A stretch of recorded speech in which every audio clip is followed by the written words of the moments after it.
Welcome, everybody. Today is the, what is today? 23rd of March, or of April. Thank you very much for being here at the Sioux Falls City Council's Audit Committee.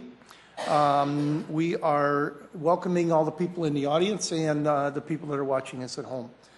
Thank you for being here. We have a good agenda and a long agenda today, so let's get started by first, I would entertain a motion to approve the minutes of the Thursday, January 25th, 2018 meeting.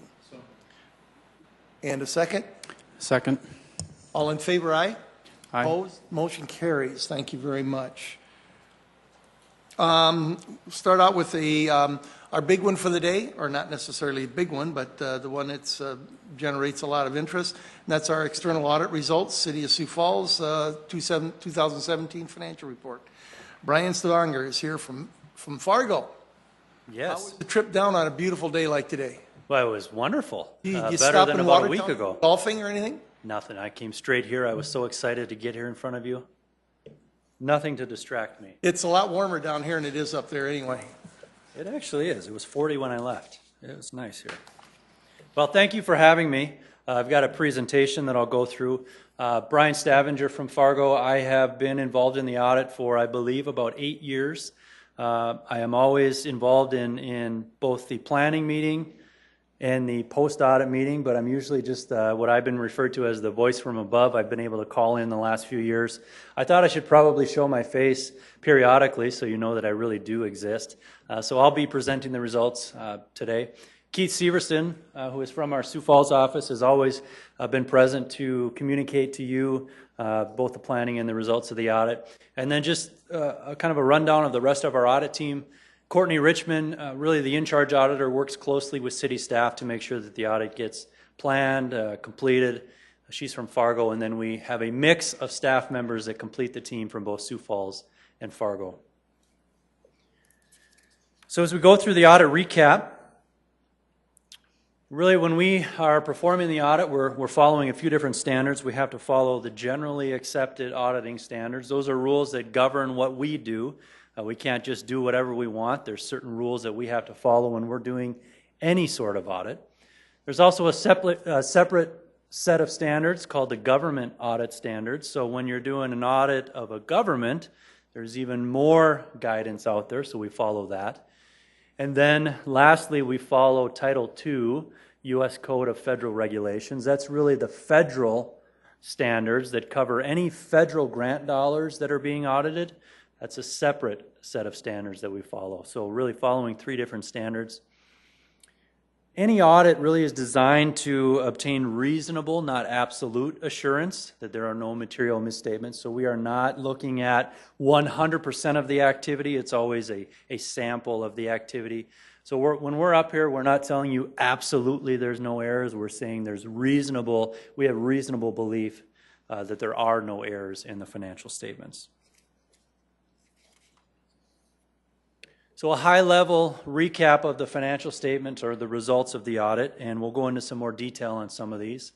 An unmodified opinion. So really, when we get down to why you have hired Eide Bailey to perform the audit, you are asking us to do a bunch of work and then give you our professional opinion on the financial statements.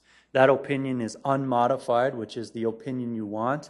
If there were any significant errors, misstatements, that would be a modified opinion. So a good, clean, unmodified audit opinion. In this year's audit, and we'll go through these in more detail, there were 2 restatements. So that's really taking a look at the accounting policies and what's disclosed and reported within the financial statements. We do that every year with management, every year throughout the year. And this year resulted in 2 restatements. We'll go through those in details with you so you understand what those were. As a result of those restatements, we did have a finding, and really it's just a communication to you that we had restatements and that the city has changed or modified their accounting policy. So when it comes to restatements, just want to make sure that you're made fully aware of those restatements, and I'll go through those in detail. Significant estimates, and we want to spend a little bit more time talking about this. When we're doing an audit, we're looking at all the balances. So let's take, for example, cash. When we're trying to determine is cash presented accurately, we can send a letter to the bank and say, tell us what the cash balance is at the end of the year. They send the letter back, It agrees, we're done. There's several areas within the city where we can't do that, and management has to come up with estimates. They have to estimate what the balances are. That's a little more difficult to audit because we can't just send a letter somewhere. So I want to go through those quickly with you. It's really 5 main estimates that we spend time on. IBNR, which is incurred but not reported health claims, and then workers' comp reserve. Really relying on what are the historical results of those estimates.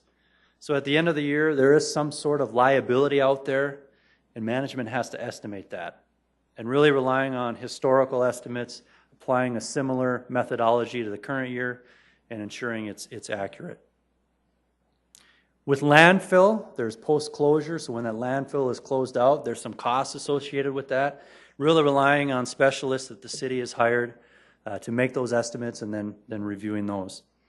And then the last 2, OPEB, which stands for Other Post-Employment Benefits, and then pension.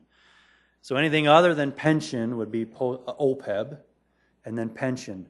A lot of actuarial calculations go into that, so we rely on those actuarial calculations. We review them, we do some testing, we do some procedures over those. But a lot of work over those significant estimates. So before I move on, any questions so far? Yeah. Okay, so the goal now is to just give you an overview of the restatements, really so you understand what's changed within the financial statements of the city and help you understand why those changes were made. So restatement number 1 has to do with what's called Gatsby 60. I'm giving you all kinds of fun little names here. Gatsby stands for Governmental Accounting Standards Board. They really govern and guide governments across the country on different accounting rules, accounting principles.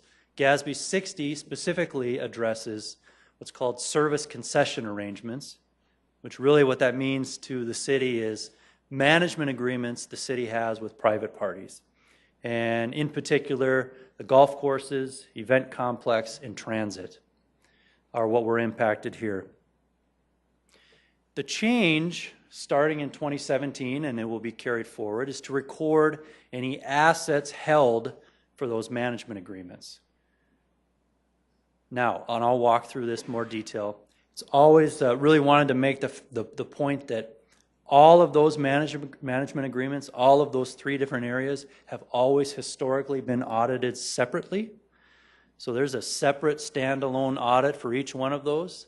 And going forward, there will continue to be a separate standalone audit on the operations of those 3 areas. It's really, at the end of the day, there's some assets that sit over there that there's the city's assets, and it's recording those assets now on the financial statements.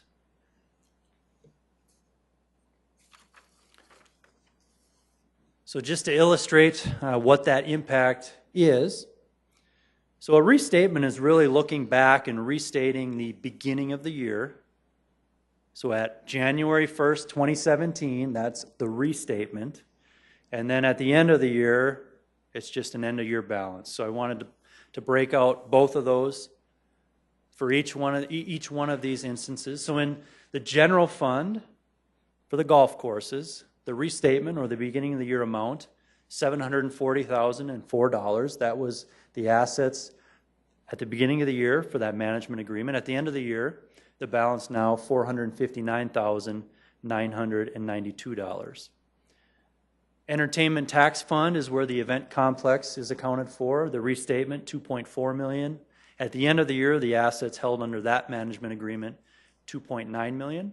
And then finally, the transit fund restatement amount of just under $508,000. And the balance at the end of the year, $755,501. So those are now shown a line item on the financial statements called assets held for management agreements. Any questions on that first restatement? Yeah. What are those assets? Pardon me? What are those assets? What sort of things would they be? The assets are mainly cash, but it can also be related to receivables, inventories, things like that. Majority of it would be cash, but other assets that would be outstanding at those entities.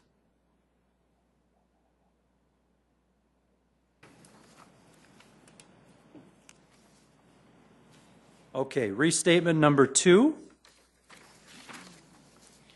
like to refer to this one as more of a reclassification.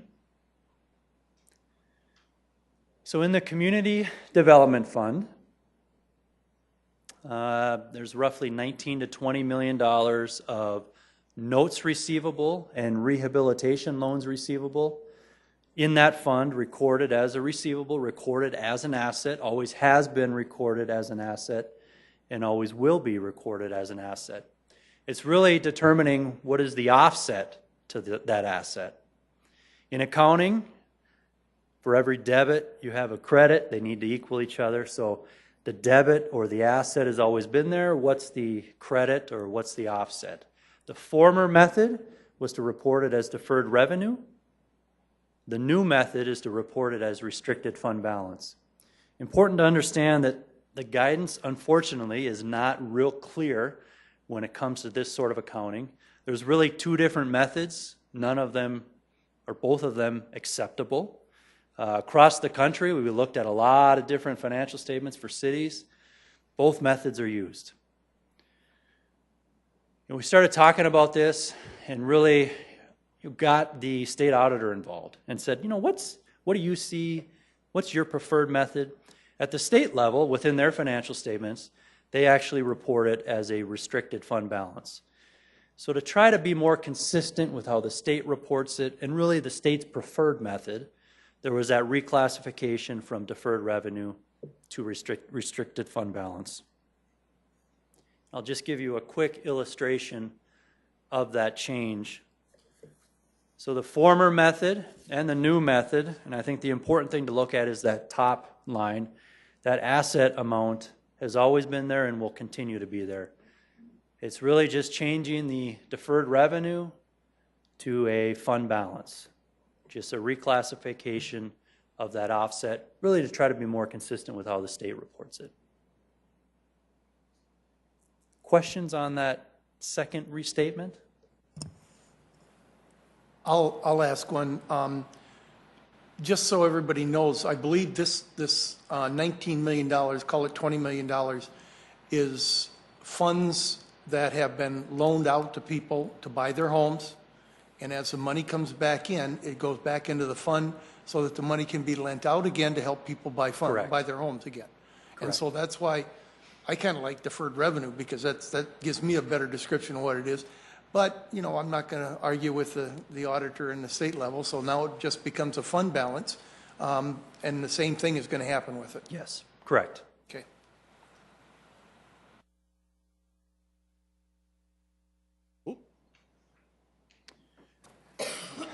So up to this point, really been focusing on the financial statement audit, which is an audit of the city operations and the city funds and everything that comes with that. We also do that separate audit just on the federal grants that are received and expended throughout the year. That federal audit received an unmodified opinion, so that's good, no modification to the opinion. And there were no material weakness or significant deficiency internal control or compliance findings. So that's a very, very compliance-heavy audit. We look at literally hundreds of invoices to make sure that it's spent the proper way, that it's approved, that the costs that are being spent are allowable under the grant. So again, unmodified opinion, no findings whatsoever in that audit. I think at this time want to take an opportunity to thank the Audit Committee for engaging us to perform the audit for 2017. We meet with you every fall to lay out the audit plan. Once that plan has been approved, it's really a lot of work put in by city staff to prepare for the audit. We actually came out in December this year to do a little bit of what we call pre-audit, get a little head start on the audit. And we came out at the end of January, and we're here for a couple weeks, and then issued the first week in April. And what I want to say is that timeline to have your audit issued roughly 3 months after the end of the year for a city this size, for an operation this size, is very impressive. When I look across the firm and all the governments that we work with and audit, this has got to be one of the first of this size to have their audit completed and issued within 3 months. So I think a lot of appreciation to city staff, because it is a lot to prepare for. And what we really appreciate is the relationship that we've had. We don't just talk about things in the fall and in the winter. We talk about things in the summer, in the spring. So when it comes to the actual audit time and the audit process, there's really minimal surprises because we've talked through a lot of the challenges. And if we haven't concluded on something, at least we're already engaged in that conversation. So thank you to them for their constant preparedness for the audit. And I would take any final questions that you would have. Councilor Neitzer. Just for the benefit of the public, so just to recap, in Restatement 1, we've always audited these entities and these contracts. We're just stating it in the CAFR now. Correct. And the reason I think we're putting them in there now is they've reached balances that are making them material enough that we should include them. Is that fair to say? Yeah, it's really the success of the Sanford Premier Center has led to some balances now that are significant. And it really led to a reassessment of not only that contract or that agreement, but all of the agreements that the city has, these and others, and really did a big assessment of all those and included the ones that needed to be. And going forward, yes, they will be continuing to be included. Okay, and this may be a question for you, it might be for our finance director. It says entertainment tax fund for the event complex. Now, I believe I know what this would be, to be really clear. This would be the account held in trust by SMG that, I mean, it's the city's money, but they hold it in trust and they spend the money, and it's revolving as they're having events come through and they're spending. It's that account. We also have an entertainment tax, which is a separate fund, and then we also have, I don't know if it still exists anymore, we also had what was called the Day 2 Fund for the events complex, and I don't remember if that's even been closed out. So the verbiage entertainment tax fund, you know, I believe it's the one that I mentioned, but there's a lot of different funds that have to do with that have some nexus to the events center. So just want to be clear what we're talking about. Yeah, I can address the entertainment tax. The tax that's generated has always been reported within that fund. So the assessment was made, you know, where should the event complex, those assets that are held in trust with SMG, where would be the most appropriate fund to report those in? And that was really a determination that entertainment tax fund is where those should be reported in. So in addition now to the entertainment tax that's generated within that fund, there's now this asset held for management agreement that's being reported in there too. So in the CAFR, would I see entertainment tax and then this other piece that's essentially the bank account that SMG is holding in trust? Yep, there'll be a separate line for that. Yep. Okay, all right, thank you. Other questions? I have none. Councilor Staley, did you have a comment? Okay.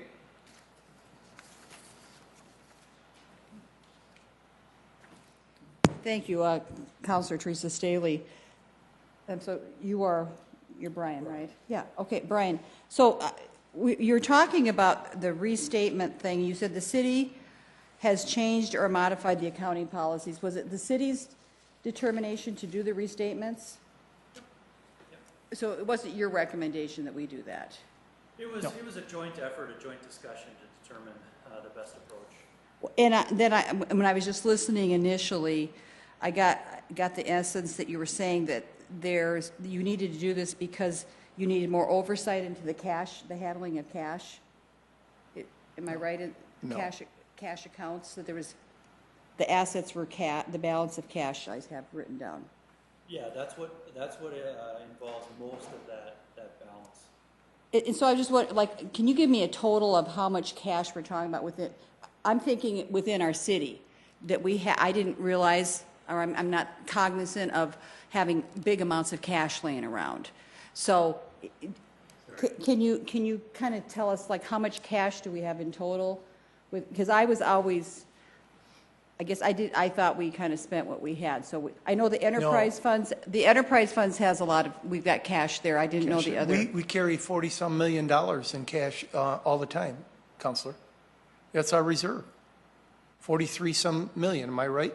But is that what he's talking about? This is a completely different fund. Right, that's what I, Explained what this fund was, and all they're doing is making it, is reporting it a little differently than what they were doing it before. That's all it amounts to. right, and I heard him say the word oversight when he started. Well, maybe when Yeah. you started, but I don't know that that had anything to do with oversight of this money. There was nothing missing, nothing like that. It's just that they're, instead of putting it in column A, they're putting it in column B. That's all it amounts to. Okay, That's what they determined. Remember, he said there are two ways to do it, the way we were doing it. And the Right. other way, the way the state auditor wanted to do it. And so we said, we acquiesced to the state auditor. okay, and that, exactly, and along that same thing on page 4, because you said this, you asked the state auditor how they were doing it, so I was curious as to why you would have even gone in that direction. The direction of the state auditor? Yeah, to even investigate that. It's just a question, there's two alternatives, and we just talk about, with the city, what are different accounting policies, what are the options? Each year we're talking about, what would be the best way to do that. And so we revisit those during the audit process. And this year that was one that we discussed more in depth, and we involved the state auditor just to get their opinion, and that's where we arrived there. So it just kind of came, so you didn't make a recommendation that they go to the state and find out how they were doing it? No. They collaborated with the state. Okay. And then just lastly, you brought up community development, the $19 million. That's the money that has currently been paid back on that right now? Or he said as it comes in, it's put in, you said as they're paying back the money for the. We've gotten, if I'm not mistaken, money we've gotten from the feds that we can use, that we use to loan out to people for low-income housing. And then as they pay it back, it comes back in. Right. Then it can be reloaned. Right. So that is Revolving constantly fund. changing. Yeah. That amount would be. Yes, it's constantly And changing. do we know, like, how much we've actually given out to individuals? I'm sure that Les Kinstead could get that information to you. But that isn't, I think that whole amount is lunch hour. is the 19 million the whole thing? So the 19 million is Fund. what currently is loaned out Right. and will be repaid. Oh, that's the total? That's the total. Oh, yeah. okay. Yep. So that as people are repaying that, though, that some people have terms of 20 years, Yeah. and some people don't even have to repay it. Yep. So that, how much would that be fluctuating? in But it? won't we also, and correct me if I'm wrong, get some other money coming in this year, a couple million or something from the feds that they can turn around and loan out again? And then that's going to build that fund up as a reserve or as an amount But also? does that mean there's no money left if that's the money that's actually been used, how much is actually in that account that can be? 3.6 million is Three- available to loan out. That's what we have, okay. Yep. Does that kind of bring it into perspective for you then? Yes, I would just Yep. wanted some of that detail. Thank you. For that, Okay. then, yeah. One of the things that I thought was interesting in this is that you guys are visiting all the time about ways to do things and how to proceed and all throughout the year. I know Tracy calls you, you call Tracy, that kind of thing, on questions you might have. And so that's a good working relationship that we have.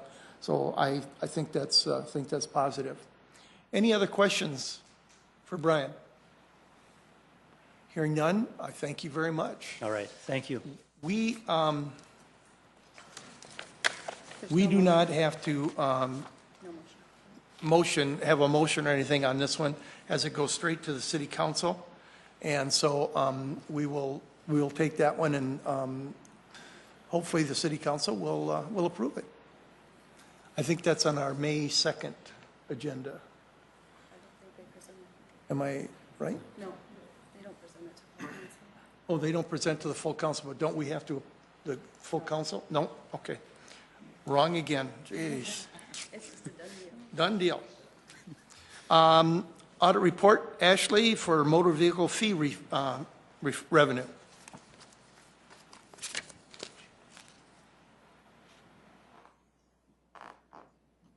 Okay, good afternoon. The purpose of this audit was to determine if the city received the proper distribution of motor vehicle revenue.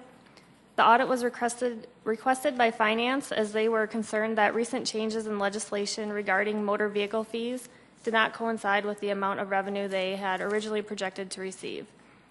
For a little bit of background information, motor vehicle fees are established by state law and are to be used for the construction and maintenance of highways, streets, and bridges. State law requires that every owner of a motor vehicle must pay an annual license or registration fee to the county treasurer in which they reside. The fees are then distributed between the state and local government entities based on percentages set forth in South Dakota codified laws. The percentages are shown in the table on page 2. The laws regarding the apportionment of the funds are somewhat cumbersome, but the city of Sioux Falls should ultimately receive a portion of motor vehicle funds from Minnehaha County, Lincoln County, and the state on a quarterly basis. The chart on page 3 illustrates the amount of funds the city received from each of those entities during 2014 to 2017. In total, the city receives about $2.7 million to $2.9 million a year in motor vehicle revenue. The objectives of the audit were to determine if any recent changes have been made to state law and how those changes will affect the amount of revenue the city receives from motor vehicle fees, to determine if the city is receiving the proper distribution of motor vehicle revenue from the counties and the state, to determine if the city properly records and reports motor vehicle revenue, and to determine if finance has proper controls in place to ensure the city is receiving the correct amount of motor vehicle revenue. The scope of the audit included a review of motor vehicle revenue received during 2014 to 2017. To complete the audit, we researched state laws applicable to motor vehicle fees. We reviewed those laws for changes and determined how those changes might affect the amount the city receives. We prepared a budget to actual comparison and analyzed the results, and we tested a sample of quarterly payments received from Minnehaha and Lincoln County and the state. And we also verified that payments received were properly recorded and reported in the city's financial accounting system. For the results of the audit, we determined that changes were made in 2015 and 2016 to state laws applicable to motor vehicle registrations. On page 5, we noted those changes and explained how they would affect the amount of motor vehicle funds the city should expect to receive during the time frame the changes took effect. Based on our analysis, we determined that the city did receive motor vehicle revenue consistent with the changes made in legislation. However, due to the city's misinterpretation of the changes to legislation, they over-budgeted for motor vehicle revenue by approximately $539,000 in 2016 and $682,000 in 2017. We noted that the city reduced the motor vehicle license revenue budget for 2018 by approximately $448,000 from the prior year's budget, but our analysis and estimated projections suggest that the city will still be over budget by approximately $300,000 in 2018. We included Audit Recommendation 1 to address this item. For the distribution of motor vehicle funds, we tested a sample of payments received from Minnehaha County, Lincoln County, and the state, and determined that the payments or the amounts apportioned to the city were properly calculated. We reviewed the amounts recorded and reported in the motor vehicle license revenue account during 2014 to 2017 and determined that the amounts reported on the financial statements were materially accurate. However, we included Audit Recommendation 2 on page 8 to address the insignificant reporting errors that were noted. We also determined that the city does have the proper controls in place to ensure they are receiving the correct amount of motor vehicle revenue. Their budget process and continuous monitoring of these funds will help them identify any significant variances. So for the audit recommendations, the first one addresses the issue of the city over budgeting for motor vehicle license revenue.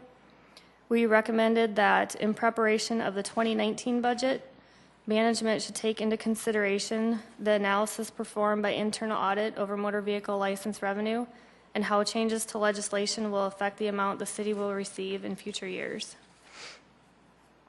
Management responded that they now have a much clearer picture of the impact of the changes and will certainly take into consideration internal audits, or they will certainly take internal audits considerations into account for future budgets.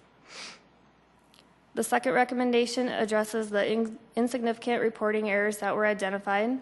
We recommended that management update the procedure document that's used by staff to assist in the recording of motor vehicle fee revenue to ensure revenues are recorded and reported properly. This document should be reviewed regularly for updates and accuracy. We also recommended that staff be properly trained to ensure year-end accrual entries are completed accurately. Management responded that they fully agree and have taken steps to strengthen controls and procedures to ensure amounts are recorded to the correct general ledger account. To conclude, our audit provides assurance that recent changes in state law affecting motor vehicle fees were properly reflected in the amounts the city received from 2014 through 2017, and we determined that the city is receiving motor vehicle fee distributions in accordance with state law. So that concludes the presentation of this report. Does anyone have questions? Questions? Yes, Councilor Neitzer. First of all, good job making this catch. The first question I have is, so the state law dictates how it's apportioned to the different entities. Does state law tell us how we can spend it? I believe it's only to be spent on, in that one sentence I have, on highways, streets, and bridges. So we Okay. can only use it for that purpose. Okay, so it is encumbered for our use. We can't just put it in the general fund and spend it on whatever we want to? Okay. What department would be affected by the shortfall? Is it the streets division? Is it, I mean, who gets this money, I guess would be the question. Tracy Turback with the Finance Office. Yeah, the motor vehicle fees are a revenue to the city general fund, and we do account for those as revenue that's supporting our highways and streets department. But in terms of the impact in 17, there really weren't any budget reductions made as a result of this. So this just basically nets out against every other general fund revenue at the end of the year. We didn't get as much revenue in total as we had anticipated. So that was an overall downside to it, but the direct impact to highways and streets was non-existent. So. Oh, okay. So, and this year you don't have any adjustment that needs to be made or any course correction? No. And keep in mind that the analysis that Ashley did was for 2018. I think it was 200,000 or 300,000. Had projected that we would be under budget in terms of our actual revenues. That's within a $150 million budget. So I mean, it's a very, very tiny fraction of 1%. So in the overall scheme of things, it's not a significant amount of money. But the real concern from my perspective, if I can maybe take off a little bit on your question, is, you know, several years ago when the state legislature increased motor vehicle fees by 20%, the anticipation was, and it was certainly the immediate effect, was that we saw a 20% increase in our funding from motor vehicle fees that could help support more investment in maintenance and repairs on our highways and streets. But the very next year, some of the changes legislatively that were made regarding the distribution basically took away all those gains that we were going to get out of that 20% increase and then some. So that's, to me, the biggest concern for the city is going forward. If we continue to see those revenues decline, that's less money every year that we're getting to support maintenance and repairs on highways and streets. And not necessarily for this committee, perhaps for the city council and the new mayor to take a look at in the future. Is that really what was intended when these bills went through the legislature? Were we really intending to reduce I mean, if any city in the state is seeing an increase in funding for highways and streets, you would think it would be Sioux Falls with the growth that we're experiencing. But in fact, we're seeing exactly the opposite. The amount of money coming in for motor vehicle fees to help support that activity is decreasing. And so I have to believe that that was maybe an unintended consequence of some of the legislative actions that were taken. Maybe not, I don't know, but that's certainly been the reality of it. So I think it's a topic worth revisiting from the council's perspective to maybe do a little more legwork and evaluate whether or not there shouldn't be some instigation in terms of maybe fixing that. Okay, fair enough. Is the new baseline, if the legislature does nothing, is this the baseline, or is it going to continue to trend downward in the way that this is calculated? I believe it'll slightly continue to trend downward, the way that it's calculated, with the way the legislation is right now, unless something would change. And do we know if the goal of this legislation was actually they were intending to give us more money, and by some unintended consequence or math problem they gave us less? I mean, the funding actually got diverted to a different fund that they created, and it was a bridge improvement grant fund. So those funds are still out there, and the city can apply for those grant funds. It's for the counties and the cities. So I guess that's the purpose of what that money's for. It was for bridges. Okay, but that's a grant award. You'd have to apply and show that you have a bridge that needs work, and the county probably has a lot more bridges that need work than we do. And my understanding is that since that program was created and funded with some of these new dollars and some of our old dollars, the predominant use of that has been to go to counties to replace culverts and some of those smaller bridges that we are, as a city, eligible to compete for those dollars, but the program is structured in such a way that it really doesn't, they cap individual grant awards. So, for example, the 8th Street Bridge project would have been, from my perspective, an ideal opportunity for the city to maybe go after some of those dollars, since we're contributing quite heavily to that, funding that program. At least that's the way I look at it. But the structure of that grant program doesn't really lend itself very well for the city to go after that, given the small amount of money that they'll provide on any one individual grant award. So there's another, perhaps another approach that the city could take, is to work with the State Department of Transportation, maybe to get them to think about, and I know our engineering public works office has been in contact with them to consider maybe revising their program standards and award criteria to maybe make it more conducive to larger kinds of projects that the city of Sioux Falls would be interested in. okay, thanks. Thank you. Any other questions? Then I would entertain a motion to accept this audit plan on motor vehicle fee revenue. Martin's moves and Grant seconds. All in favor, aye? Aye. Aye. Opposed? Motion carries. Thank you very much. Updated audit plan for 2018, Kim. Right, we just wanted to communicate, we are going to remove one item from our 2018 audit plan, which would be the audit of bank franchise tax revenue. That was an audit that was requested similar to the motor vehicle fee revenue audit that you just heard.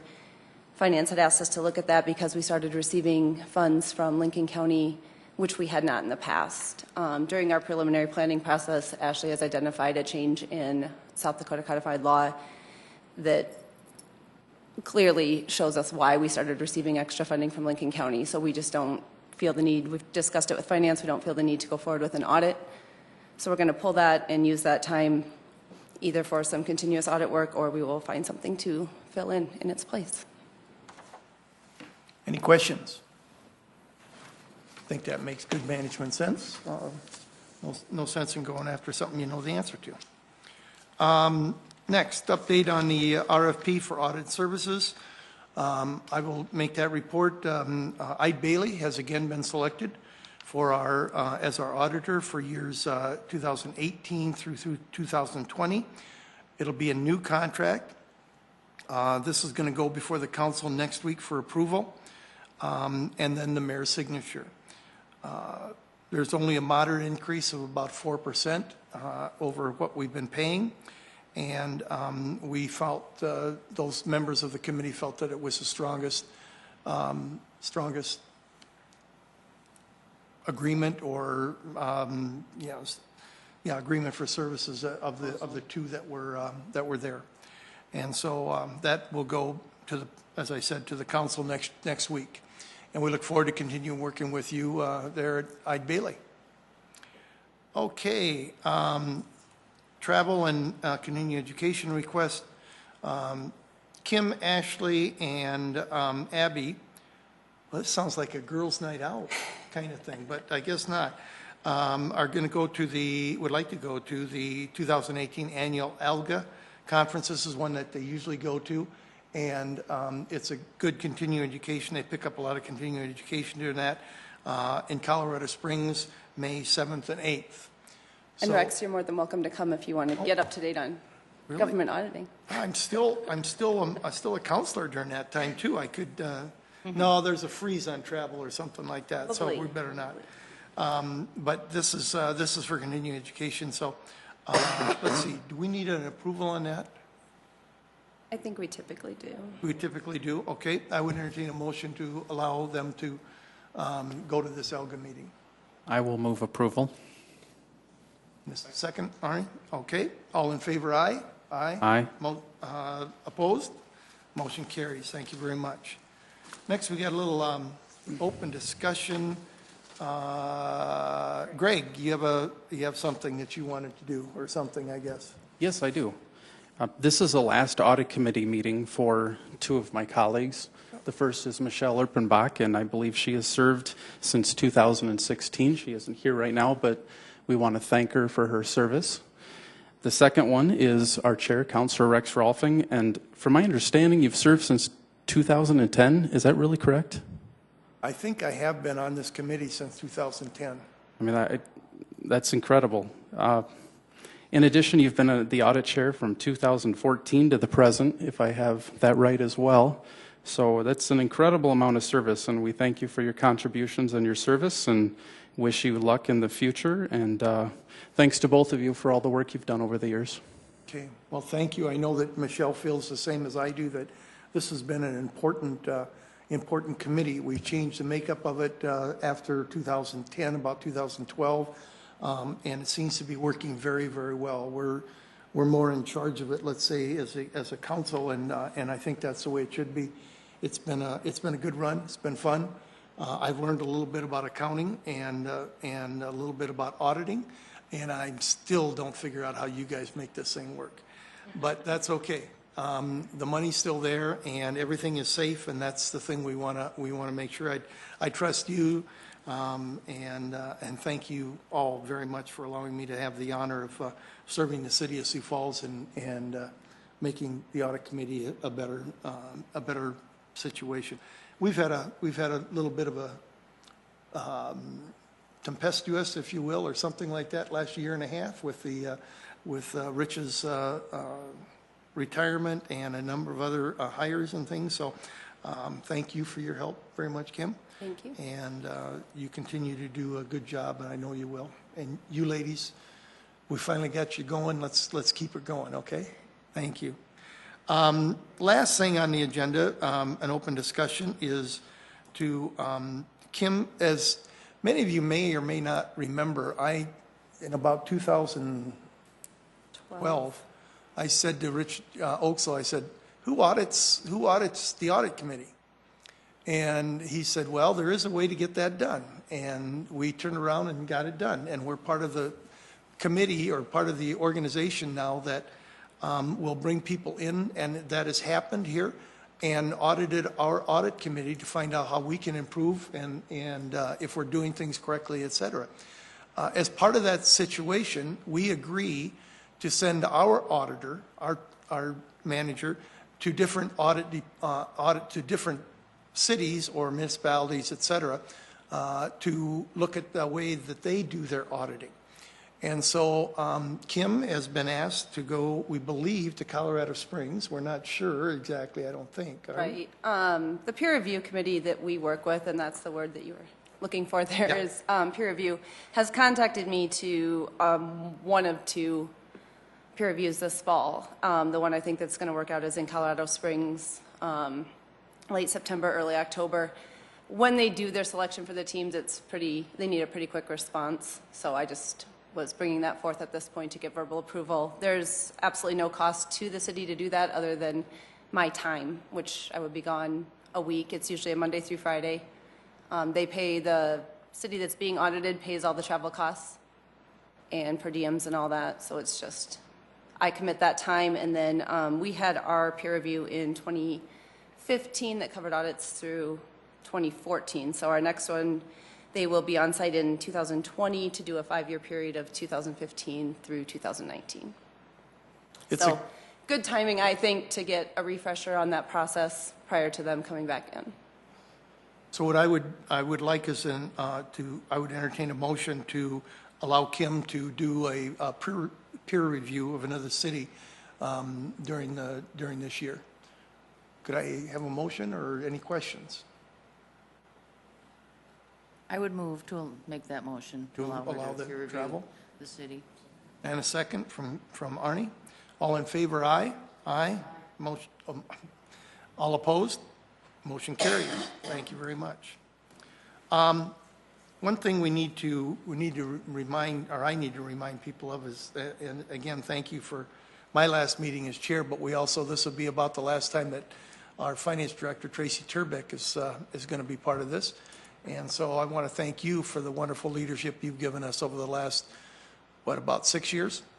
7 years here in Sioux Falls. And we're going to miss you. Hope you get to stay here in Sioux Falls because we need to keep good people like you around.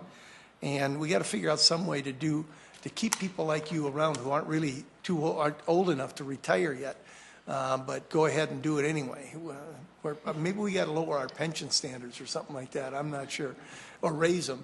But thank you, Tracy, for all your help over the years, and wish you well also.